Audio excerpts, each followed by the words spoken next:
Toshqan bilan Toshbaqa. Bir kichik toshqanchoq chimliqda u yoqdan bu yoqqa sakrab taxlab o'ynayotdi.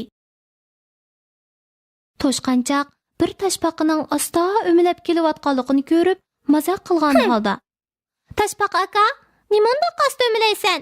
debdi.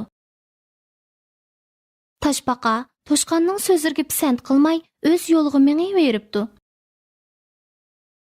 Toshqan Toshbaqaga: "Hey, ikkimiz yugurishda musobaqalashib baqsa qandaq? Jur'at qila olamsan?" debdi. Buni anglagan Toshbaqaning ochiq kelib: "Toshqan, sen bek ko'ranglab ketma. Baslasak baslashayli" debdi. Ular pilni reperlik qilib berishga chaqirib, taq qaptildagi cho'ng daraxtning tuyiga kim oldida yetib borsa, shuning chempion bo'lganligini belgilabdi.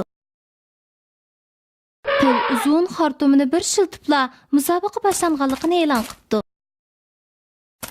Toshqan bir kuchab yuguribla Toshbaqadan xeyli yiroqlab ketibdi. Toshqan kayniga qarab, Toshbaqadan xeyli yiroqlab qolganligini ko'rib, ko'nglida: "Toshbaqa hamon menga yetisholmaydi. Biroz uxlab olaychu" deb o'ylabdi. Toshbaqa garchi osti o'milisimi, lekin qilchi bo'shashmay, oxiri cho'ng daraxtning tuyiga yiqilishib qopdi. Toshqan uyg'onib, Toshbaqaning oxirgi nuqtaga yiqilishib qolganligini ko'rib, bor kuchi bilan yuguribdi. Ammo bu vaqtda Toshbaqa belgilangan nuqtaga kelib bo'lgan ekan.